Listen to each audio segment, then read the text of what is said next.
இந்த வீடியோல நீங்க என்ன பார்க்க போறீங்கன்னா, ஐபிஎல் 2025யோட ரீடென்ஷனுக்கு எத்தன ஆப்ஷன் வச்சுக்கலாம். அது மாரி நெறைய ரூல்ஸ் விட்டுருக்காங்க. ஸோ இம்பாக்ட் பிளேயர் ரூல் வந்து இந்த வருஷமும் இருக்கா?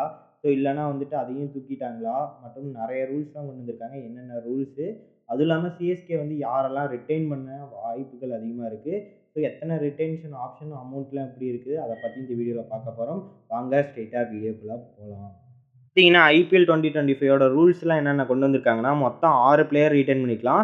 ஸோ மேக்ஸிமம் 5 கேப்டு பிளேயர்ஸ் வந்து ரீட்டெயின் பண்ணலாம். அது 5 கேப்ல வந்து இந்தியன் மற்றும் ஓவர்சீஸ் 2த்தையும் கலந்து தான் 5 பிளேயர ரீட்டெயின் பண்ற மாரி இருக்கும்.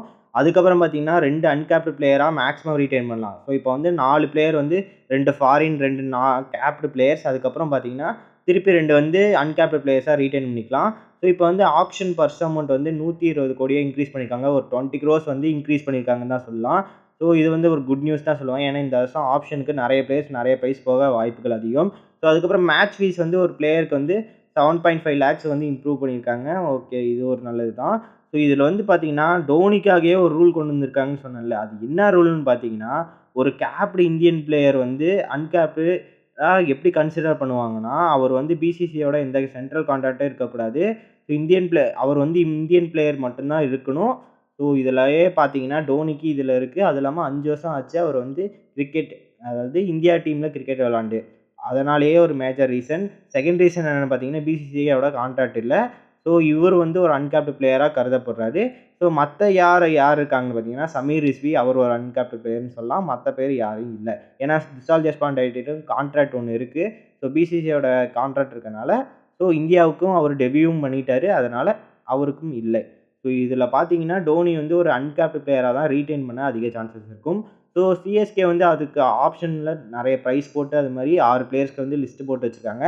ஸோ அத பத்தியும் இந்த வீடியோல பார்க்குறோம். இப்போ வாங்க இம்பாக்ட் பிளேயர் ரூல பத்தி பார்ப்போம். இம்பாக்ட் பிளேயர் ரூல் வந்து 27 வரைக்கும் இருக்கு கைஸ். ஸோ மேக்ஸிமம் வந்து இவங்க வச்சிருப்பாங்க தான் அதுன்னு நெனைக்கிறேன். அடுத்த வருஷம் மெகா ஆப்ஷன் வரும். ஸோ இதில பார்த்தீங்கன்னா, ஒரு பாசிட்டிவிட்டியும் இருக்கு, நெகட்டிவிட்டியும் இருக்கு. அத பத்தி ஒரு வீடியோல சொல்றேன். மறக்காம நம்ம சேனல சப்போர்ட் பண்ணுங்க. அப்ப தெரிஞ்சுப்பீங்க.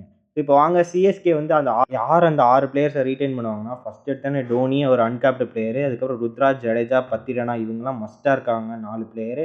ஏன்னா ருத்ராஜ் ஒரு கேப்டன். ரவீந்திர ஜடேஜா இத்தன வருஷம் நம்மளோட முதுகெலும்பாவே இருந்திருக்காரு சிஎஸ்கேல. இவரு, தல, அதுக்கப்புறம் சின்ன தலலாம் இருந்திருக்காங்க. ஸோ இவங்க மஸ்ட் இவங்கள இருப்பாங்க. அதுக்கப்புறம் பத்திரனா நம்ம ஒரு மான்ஸ்டர உருவாக்கி வச்சிருக்கோம் ஸ்ரீலங்கன் கிரிக்கெட்டுக்கு. ஸோ அவரும் இருக்காரு. அதுக்கப்புறம் பார்த்தீங்கன்னா, மிச்ச 2 பேர் யாருன்னா, ரச்சின் ரவீந்திரா, டெவான் கான்வே இவங்க 2 பேத்துலயும் யாராவது ஒருத்தங்க சூஸ் பண்ண வாய்ப்பு இருக்கு. ரச்சின வந்து ஒரு ஃபியூச்சரா எடுத்துக்கலாம் ரவீந்திர ஜடேஜா மாரி. ஸோ இவர் வந்து இப்ப வந்து ஜடேஜா போயிட்டாருன்னா, அவருக்கு பதிலா இவர் வந்து ஒன் டவுன் அந்த மாரி பொசிஷன்ல செம்மையா ஆடக்கூடிய பிளேயர். அது இல்லாம லெஃப்ட் ஆர்ம் பவுலர் வேற. ஸோ இவர் வந்து ஒரு ஃபியூச்சரா கன்சிடர் பண்ணலாம். இதில பார்த்தீங்கன்னா, ஃபியூச்சரா இருக்கிறது பார்த்தீங்கன்னா, ருத்ராஜ், பத்திரனா மற்றும் ரச்சின் ரவீந்திரா இவங்கலாம் ஃபியூச்சராவே கன்சிடர் பண்ணலாம். ஏன்னா நல்ல பிளேயர்ஸு, நல்ல ஒரு யங் டேலண்டட் பிளேயர்ஸ்னால இவங்கலாம் ஃபியூச்சருக்கு செம்மையா இருப்பாங்க. சென்னை சூப்பர் கிங்ஸ் டீம்ஸ்ல. ஏன்னா ஒரு 10 வருஷம் இவங்களே எடுத்து போயிட்டு இருந்தாங்கன்னா, யோசிச்சு பாருங்க நிலைமைய. ஸோ பயங்கரமா இருக்கும். இவங்க 3 பேரையும் மேக்ஸிமம் ரீட்டெயின் பண்ணிட்டு இருக்கிறது ஒரு பெட்டர் ஆப்ஷனா இருக்கும். ரச்சின் ரவீந்திரா ஒரு சின்ன தல ரீப்ளேஸ்மென்ட் மாரி இருந்தாருன்னா செம்மையா இருக்கும். வர வர அடுத்த சீசன்ல பேட்டிங் பயங்கரமா இம்ப்ரூவ் பண்ணியிருந்தாருன்னா செம்மையா இருக்கும். பார்ப்போம் என்ன நடக்குதுன்னு. ஸோ அடுத்தது பார்த்தீங்கன்னா, டெவான் கான்வே இந்த வருஷம் ரீட்டெயின் பண்ணுவோம்னு தான் நினைக்கிறேன். ஏன்னா விக்கெட் கீப்பருக்கு டோனிய ஒரு இம்பாக்ட் பிளேயரா தான் எடுத்துட்டு வந்துட்டு, இவர வந்துட்டு ஒரு கீப்பரா கன்சிடர் பண்ணுவாங்க. அது மாரி தான் சொல்லலாம். ஸோ பார்ப்போம் என்ன நடக்க போகுதுன்னு. ஸோ அவ்வளோதான் கைஸ். இந்த வீடியோ பிடிச்சிருந்தா உங்க ஃப்ரெண்ட்ஸ் அண்ட் ஃபேமிலிக்கு ஷேர் பண்ணுங்க.